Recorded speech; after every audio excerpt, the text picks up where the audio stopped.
Hello అందరికీ welcome to టోడూస్ blogs. ఈ వీడియోలోనైతే నేను చాలా సింపుల్గా సింగిల్ మసాలాతో, చాలామంది మసాలా ఎక్కువ ఇష్టపడరు బిర్యానీస్లో. సో సింగిల్ మసాలాతో బిర్యానీ ఎలా చేయాలో చూపించబోతున్నాను.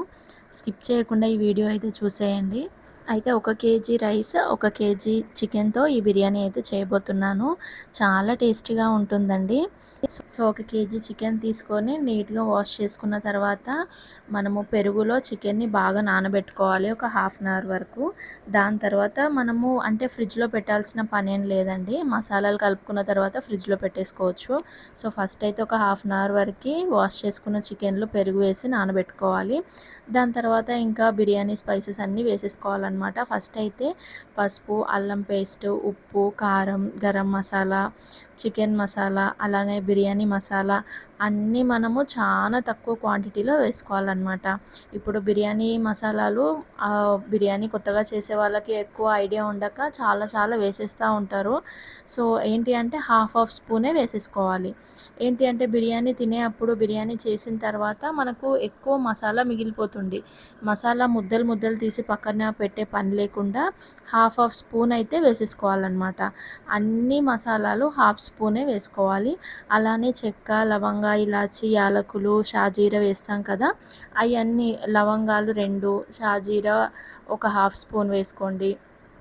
చెక్క ఒక 2 వేసుకోండి. అలా కొద్ది కొద్దిగానే వేసుకోవాలి.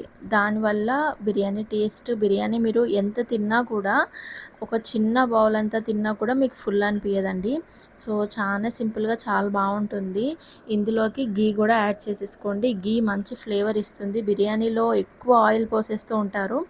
ఆయిల్ కన్నా ఎక్కువ నెయ్యి స్మెల్ చాలా బాగుంటుంది. మీరు ఎక్కడైనా రెస్టారెంట్స్లో అప్పుడు బిర్యానీ తిన్నప్పుడు ఆ స్మూత్నెస్ చాలా బాగుంటుంది. ఆ గీ ఫ్లేవర్ చాలా ఎన్హాన్స్ అయిపోతుంది. సో గీ కూడా ఒక టేబుల్ స్పూన్ అయితే వేసేసుకోండి. ఇందులోనే నిమ్మరసాన్ని పిండేసుకోండి. అండ్ నిమ్మరసం పిండేసుకున్న తర్వాత ఈ మసాలాలన్నీ బాగా మిక్స్ చేసేసుకోవాలి. సో మీరు వీలైతే పచ్చిమిర్చి వేసుకోవాలనుకుంటే వేసుకోండి, వేసుకోకపోయినా పర్లేదు. సో మసాలాలు చాలా బాగా ముక్కలకు పట్టేంత వరకు ఒక 10 నిమిషాల వరకు ఈ మసాలాలని బాగా మిక్స్ చేయాలి. ప్రతి మసాలా ముక్కలకు బాగా పట్టేంత వరకు మిక్స్ చేసుకోవాలండి. చూడండి ఎంత బాగా మిక్స్ చేసేసుకుంటే అంత బాగా ముక్క జ్యూసీగా ఉంటుందన్నమాట. ఇందులోకి కొత్తిమీర, అలానే పుదీనా కూడా వాష్ చేసి పెట్టుకొని నీట్గా సన్నగా కట్ చేసుకొని వేసేసేయండి. సో మళ్ళొకసారి బాగా మిక్స్ చేసేసుకోవాలి. అయితే మనం చికెన్ క్వాంటిటీ ఎంత తీసుకుంటున్నామో రైస్ క్వాంటిటీ కూడా అంతే తీసుకోవాలండి. ఇందులోకి మనము ఇంట్లో వాడే రెగ్యులర్గా సన్న బియ్యం కానీ ఇంకా వేరే ఏ బియ్యం కూడా వాడకూడదు. సో బిర్యానీ చేసేటప్పుడైతే ఇవి బాగా గుర్తుపెట్టుకోవాలి. అలానే ముక్కలు కూడా మనకి రెస్టారెంట్లో అంటే వాళ్ళు ఎక్కువ క్వాంటిటీలో చేస్తారు కాబట్టి సరిపోతుంది.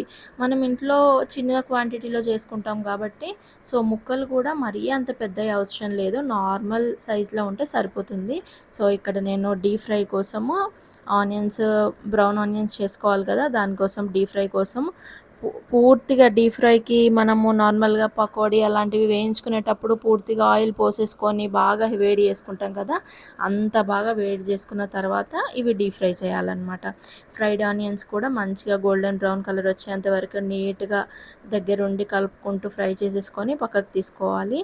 సో ఫ్రైడ్ ఆనియన్స్ ఎక్కువ మాడపెట్టకండి, అలానే పచ్చిగా కూడా ఉంచొద్దు. ఆయిల్ వేడిగా ఉన్నప్పుడు ఒక 2 మినిట్స్లో ఆనియన్స్ అయితే తయారైపోతాయి. ఇక్కడైతే నేను రైస్ చూపిస్తున్నాను. దావత్ రైస్ తీసుకుంటున్నానండి. ఈ దావత్ రైస్ నేను రెగ్యులర్గా యూస్ చేసినప్పుడు బిర్యానీ టేస్ట్ అయితే చాలా బాగుంది అసలు. సో ఇవి ఎక్కువ నానబెట్టాల్సిన పని కూడా లేదు. వాష్ చేసేసి అప్పుడే ఇంకా స్టవ్ మీద పెట్టుకున్నా కూడా రైస్ చాలా పర్ఫెక్ట్గా. సో ఈ రైస్ని అయితే నేను యూస్ చేస్తున్నాను. ఇవి బాగా శుభ్రంగా కడుక్కొని మంచిగా వాటర్ పోసి ఈ ప్రాసెస్ అంతా నేను బిర్యానీ చేసే ముందే చేస్తున్నాను రైస్‌దైతే. సో చికెన్ కూడా మీకు కావాలంటే ఫ్రిడ్జ్‌లో పెట్టుకొని నానబెట్టుకోవచ్చు. లేదంటే ఒక 1 అవర్ పాటు అలానే బయట పెట్టినా కూడా పర్ఫెక్ట్‌గా నానిపోతుంది చికెన్ అంతా. మసాలాలు బాగా మంచిగా పట్టేసి ముక్కలకి. సో మనం ఫ్రై చేసుకున్న ఆనియన్స్ ఉన్నాయి కదా, ఆనియన్స్‌ని కూడా వేసేసి మంచిగా మిక్స్ చేసేసుకోండి. ఈ ఫ్రైడ్ ఆనియన్స్ స్మెల్, టేస్ట్ చాలా బాగుంటుంది బిర్యానీలో. సో ఇక్కడ నేను ఫ్రైడ్ ఆనియన్స్ ఆయిలే యూస్ చేసేస్తున్నాను. సో ఫ్రైడ్ ఆనియన్స్ ఆయిల్ కూడా వేస్తున్నాను ఇక్కడ. సో బిర్యానీ చేసేటప్పుడు ఆయిల్ చాలా ఎక్కువ పోసేస్తూ ఉంటారు. అలా ఎక్కువ పోసేయొద్దు. సో ఆయిల్ కూడా మనం ఫ్రైడ్ ఆనియన్స్ వేయించుకున్నాం కదా, అదే ఆయిల్ యూస్ చేయండి బిర్యానీ మొత్తంలో. ఇక్కడైతే నేను ఇంకా రైస్ అయితే స్టవ్ మీద పెట్టేశాను. ఇవేం పెట్టడం లేదు, ఎందుకంటే ఇవి 2 ఇయర్స్ పాతవి ఆల్రెడీ. సో మనం రైస్ కుక్ చేసుకునేటప్పుడు అందులో కూడా 2 పచ్చిమిర్చి, కొత్తిమీర, పుదీనా, చెక్క, లవంగ, ఇలాచి, ఇంతకు ముందుకు మనము నిమ్మకాయ పిండుకున్నాం కదా బిర్యానీలో, సో ఆ నిమ్మకాయ దబ్బలు ఇందులో వేసేసేయండి. ఒక స్పూన్ గీ కూడా వేసేసేయండి. గీ వేయడం వల్ల మంచిగా అన్నము స్టిక్గా కాకుండా మంచిగా పొడి పొడిగా ఉంటుందన్నమాట. ఇక్కడ నేను కొన్ని వాటర్ తీసుకుంటున్నాను. సో బిర్యానీ దమ్ పెట్టేటప్పుడు కొద్దిగా వాటర్ వేయడానికి వాటర్ తీసుకుంటున్నాను. సో ఇంకా పర్ఫెక్ట్గా రైస్ కుక్ అయిపోతుంది. సో బిర్యానీ గిన్నెలు, బిర్యానీ హండీ ఉండాల్సిన పని కూడా లేదు. నేనైతే నా దగ్గర ఏదైతే కింద అడుగు మందంగా ఉంటుందో ఇంట్లో, అదైతే నేను యూస్ చేసేసి బిర్యానీ అయితే చేసేస్తానండి. సో ఇక్కడ కూడా మనము రైస్ కుక్కర్లో రైస్ చేసుకుంటాం కదా, సో ఆ రైస్ కుక్కర్ గిన్నెలే యూస్ చేసేస్తున్నాను. ఒక కడాయి యూస్ చేస్తున్నాను. ఈ రెండు చాలా మందంగా ఉన్నాయి కింద. అండ్ నేను ఎప్పుడు బిర్యానీ చేసినా కూడా అతుక్కోకుండా చాలా పర్ఫెక్ట్గా వస్తుంది. ఇక్కడ 70, 80, 90% ఉడికిన రైస్ అయితే తీసుకొని వేసేస్తున్నాను. అందులో మీకు కావాలంటే పైనుంచి సాఫ్రాన్ వేయాలనుకుంటే వేయండి. నా దగ్గర లేదు కాబట్టి నేను వేయలేదు. కొత్తిమీర, పుదీనా వేసేసిన తర్వాత మనం ఇప్పటిదాకా తీసుకున్న వాటర్ ఉన్నాయి కదా, పైనుంచి వేయండి. ఎందుకంటే ఈ వాటర్ వేయడం వల్ల ఒకవేళ కింద అడుగు అంటాలనుకున్నా, లేదంటే ఎక్కడైనా చికెన్ కానీ రైస్ కానీ కుక్ కాకపోయినా కూడా కొద్దిగా వాటర్ వేయడం వల్ల చాలా పర్ఫెక్ట్గా కుక్ అయిపోతుంది. సో నేను దమ్ అయితే ఇలా కింద పెనం పెట్టి ఇలా పైన ఇంకా బరువు అయితే పెట్టేశాను. చాలా సింపుల్గా అండి, ఎక్కువ హడావిడి చేయకూడదు బిర్యానీ చేసేటప్పుడు. చాలాసార్లు నేను కూడా ఎక్కువ హడావిడి పడిపోయి ఎక్కువ వేయడం వల్ల రైస్ మెత్తగా అవ్వడము, కొద్దిగా మంచిగా పర్ఫెక్ట్ కుక్ అవ్వకపోవడం కూడా జరిగినాయి. అవన్నీ జరిగిన తర్వాత ఇంత పర్ఫెక్ట్ బిర్యానీ అయితే చేస్తున్నాను. అందుకే ఈ వీడియో మీకోసం. చాలా సింపుల్గా బిగినర్స్ కూడా సో మసాలాలు ఎక్కువ వేయకుండా, ఆయిల్ ఎక్కువ వేయకుండా ఇంత పర్ఫెక్ట్గా అయితే చేయొచ్చు. అసలు గిన్నె కూడా అసలు అడగంటలేదండి. ఎంత పర్ఫెక్ట్గా రెస్టారెంట్లో తిన్నా కూడా మనకి ఈ ఫీల్ రాదు. సో ఒక్కసారి మీరు కూడా ఇంట్లో ఈ విధంగా ట్రై చేసి చూడండి. ముద్దల మసాలాలు ఉంటాయి కదా, సో మనం మసాలా ఎక్కువ వేసినప్పుడు ఇంకా మసాలా అలానే అయిపోతుంది. జస్ట్ నేను వేసిన మసాలాలు అయితే ఖాళీ ముక్కకు మాత్రమే పట్టాయి అన్నమాట. అంత పర్ఫెక్ట్గా కుదిరింది. సో కడాయిలో పెట్టాను కదా, ఇది ఆ బిర్యానీ అన్నమాట.